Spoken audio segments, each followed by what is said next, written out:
বিসমিল্লাহির রহমানির রহিম। প্রিয় দিনী ভাই ও বোনেরা, আসসালামু আলাইকুম। আমরা ইনসানরা আমরা মানুষরা জান্নাত থেকে এসেছি। আমাদের পরিস্থিতি যখন পরিবর্তন হয় তখন আমরা পেরেশান হয়ে যাই। যেমন বাসায় যদি বিদ্যুৎ চলে যায় আমরা পেরেশান হয়ে যাই, তেমনি ইনসান হলো জান্নাতি প্রাণী। সে যখন জান্নাত থেকে বিতাড়িত হয়ে দুনিয়াতে আসলো তখন তার বিভিন্ন রকম পেরেশানি শুরু হয়ে গেল। যখন আমাদের ক্ষুধা লাগে আমরা তখন পেরেশান হয়ে যাই, যখন কোনো প্রয়োজন খুব প্রয়োজনীয় হয়ে যায় তখন আমরা পেরেশান হয়ে যাই। কিন্তু যেহেতু আমরা জান্নাত থেকে এসেছি, যতক্ষণ পর্যন্ত আমরা জান্নাতে না যাচ্ছি কিছু পেরেশানি আমাদের জীবনে থাকবেই, আর এগুলো মেনে নিয়েই জীবনযাপন করতে হবে। তবে বর্তমান সমাজে এবং যারা ইউটিউবে বিভিন্ন রকম ইসলামিক আমল খোঁজেন, তাদের ১০০-র মধ্যে ৮০ জনেরই আর্থিক সমস্যার জন্যেই তারা মূলত আমল খুঁজেন। কিন্তু আর্থিক সমস্যা কেন হচ্ছে এবং কীভাবেই বা এটার সমাধান পাওয়া সম্ভব, সে বিষয়ে বুনিয়াদি কিছু বিষয় না জানার কারণে শুধুমাত্র ওজিফা আমল করে এবং সঠিকভাবে ওজিফা আমল করতে না পারার কারণে বরঞ্চ আমরা আরও বিভিন্ন রকম পেরেশানিতে জড়িয়ে যাচ্ছি। সূরা তোহা আয়াত নাম্বার ১২৪-এ আল্লাহ পাক ফরমান, ফামান আরাদা আন জিক্রি ফা ইন্না মাঈশাতান দানকা। যে কিনা আল্লাহ পাকের ইবাদত বা জিকির থেকে দূরে সরে গেল, আল্লাহ পাক তার জীবনকে সংকীর্ণ করে দেন। তো আজকে কিছু বুনিয়াদি বিষয় আছে যেগুলো না করে যত খুশি ওজিফা করি না কেন তাতে আমাদের কোনো ফায়দা হবে না। আল্লাহ পাকের জিকির থেকে মুখ ফিরিয়ে নেওয়া বা গাফেল হয়ে যাওয়া বা দূরে সরে যাওয়া বা জিকির না করা বলতে আল্লাহ পাক এখানে মূলত ৫টি কাজকে বুঝিয়েছেন।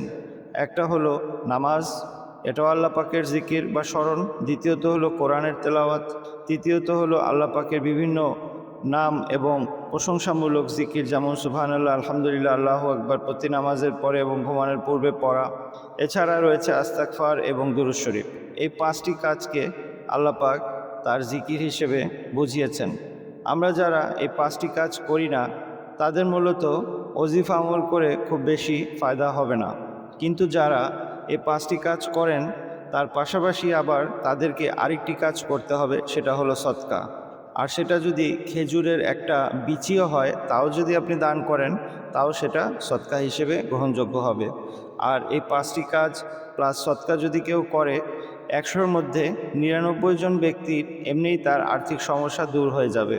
কিন্তু যারা দিনদার, পূর্বে থেকে এই কাজগুলো করে আসছেন, ৫ ওয়াক্ত নামাজ পড়ছেন, কোরআনের তেলাওয়াত করে যাচ্ছেন, জিকির এবং দুরুদ এবং ইস্তিগফারও পড়ছেন এবং তৌফিক অনুযায়ী সামান্য দান খয়রাতও করেন, কিন্তু তাদের পরিস্থিতি পরিবর্তন হচ্ছে না, তাদের কাজে বাধা আসছে, তাহলে বুঝতে হবে যে তাদের কোনো নজর অথবা কোনো জাদুর সমস্যা আছে। তো এখন আজকে তাদের সেই সমস্যার সমাধান বা চিকিৎসার কথা বলবো। যারা গুরুত্ব দিয়ে এই কথাগুলো শুনবেন এবং মানবেন, তাদের জীবনে ইনশাআল্লাহ ১ সপ্তাহের ভিতরেই পরিবর্তন তারা নিজের চোখে দেখতে পারবেন। এটা আমার নিজেরও পরীক্ষিত একটি আমল। এই চিকিৎসা করার জন্যে আল্লাহ পাকের পাক কালামের একটি সূরা আপনাকে পড়তে হবে, আর সেই সূরাটি হলো সূরা কুরাইশ। আমার ব্যক্তিগতভাবে আমি আমার জীবনে কালামে পাকের যত সূরা বা আয়াতের আমল বা ওজিফা করে ফায়দা পেয়েছি, তার মধ্যে সূরা কুরাইশ দ্বারা আমি সবথেকে বেশি উপকৃত হয়েছি। আমি আমার যে ওস্তাদ থেকে সূরা কুরাইশের ইজাজত পেয়েছিলাম, আজ থেকে ১-১.৫ বছর পূর্বে আমি তার থেকে শুনেছিলাম তিনি অলরেডি ৪৫ লক্ষ বারের বেশি সূরা কুরাইশ পড়ে ফেলেছেন, এবং তিনি তার এক বয়ানে বলেছিলেন যে আমার মন চায় আমার পরিচিত সমস্ত মানুষ যেন সূরা কুরাইশ প্রতিদিন পড়ে। মূলত সূরা কুরাইশের মধ্যে বদনজর, সূরা কুরাইশের মধ্যে জাদু এবং জিন্নাত এবং সমস্ত প্রকার নেগেটিভ এনার্জি যা কিনা মানুষের রিজিকে বাধা দেয়, তার সমস্ত কিছুরই চিকিৎসা রয়েছে। কিন্তু কিভাবে পড়তে হবে, কি পরিমাণে পড়তে হবে সেটা জানা অত্যন্ত জরুরি। প্রথমত আপনাকে সময়টা খুব গুরুত্ব সহকারে দেখতে হবে যেন আপনি একই সময় করতে পারেন। সবথেকে উত্তম হলো মাগরিবের পর, কিন্তু সেটা যদি আপনি করতে না পারেন আপনি এশার পরে করতে পারেন, তাও যদি না পারেন ঘুমানোর পূর্বে করতে পারেন, অথবা আপনি তাহাজ্জুদের সময় করতে পারেন, অথবা আপনি ফজরের সুন্নত এবং ফরজের মাঝামাঝি সময় করতে পারেন, আর তাও যদি না পারেন তাহলে আপনি ফজরের নামাজ পড়েও করতে পারেন। কিন্তু ফজরের নামাজের পর চেষ্টা করবেন সূর্য ওঠার পূর্বেই যেন হয়ে যায়।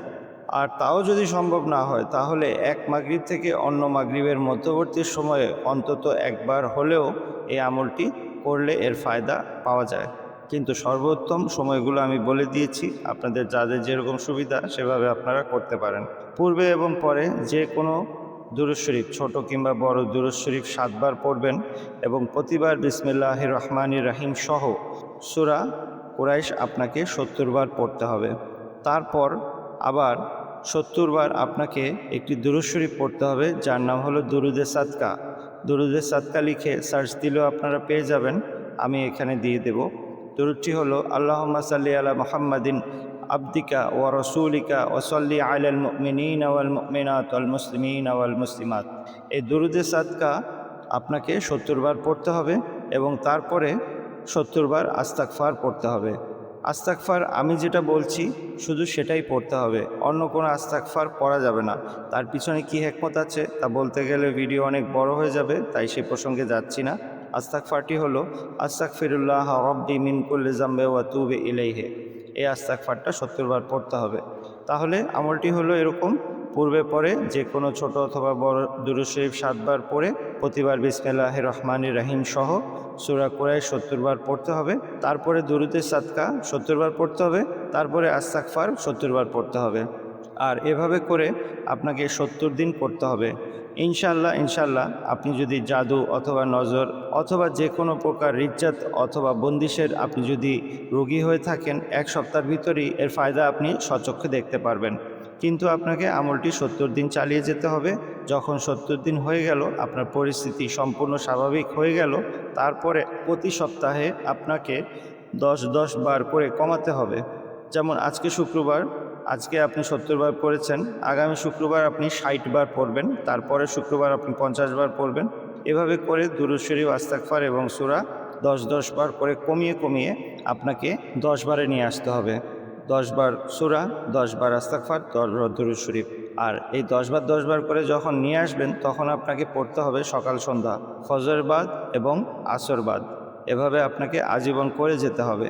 কিন্তু তারপরেও দেখা গেল কেউ আপনাকে কোনো হাসির দিন আপনাকে হাসাত করে জাদু করেছে অথবা কারো বদনজর লেগেছে বা যে কোনো প্রকার সমস্যা, কোনো প্রকার ডিস্টারবেন্স যদি আপনি আপনার জীবনে আবার লক্ষ্য করেন, সেদিন থেকেই সাথে আপনি আবার 70 বারে চলে যাবেন। এভাবে করে আপনি আবার 70 দিন করবেন, তারপরে ধীরে আবার কমিয়ে আনবেন। আর যদি কেউ চান যে আমি আজীবনই 70 বার করে যাব, তাহলে সেটি সবথেকে উত্তম। তো এ হলো সেই সমস্ত মানুষ যারা কিনা বলেন যে আমি এত ইবাদত করি, এত ভালো কাজ করি, এত জিকির আজগার করি, কিন্তু তারপরেও আমার পেরেশানি কমে না, আমার রিজিকের উন্নতি হয় না। তাদের জন্য এই চিকিৎসা অত্যন্ত কার্যকরী।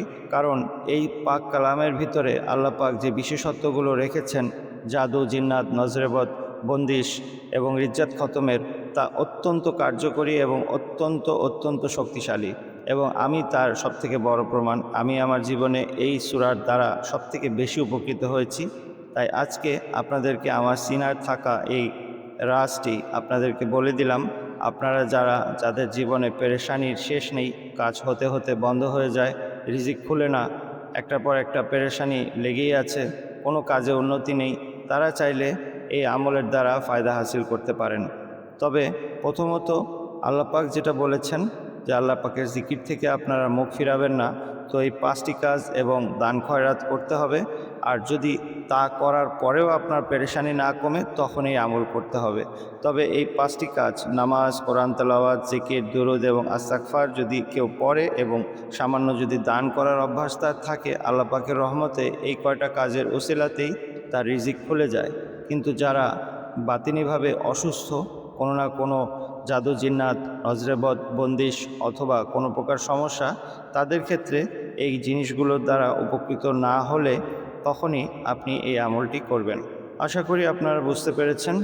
তো এই আমলের মাধ্যমে আপনি নিজের দুনিয়া আখিরাতের ফায়দা হাসিল করুন, পাশাপাশি একটি লাইক এবং শেয়ারের মাধ্যমে লক্ষ কোটি মানুষের মাঝে এই আমলটিকে ছড়িয়ে দিন। আমার জন্য দোয়ার দরখাস্ত। আসসালামু আলাইকুম ওয়া রাহমাতুল্লাহি ওয়া বারাকাতুহু।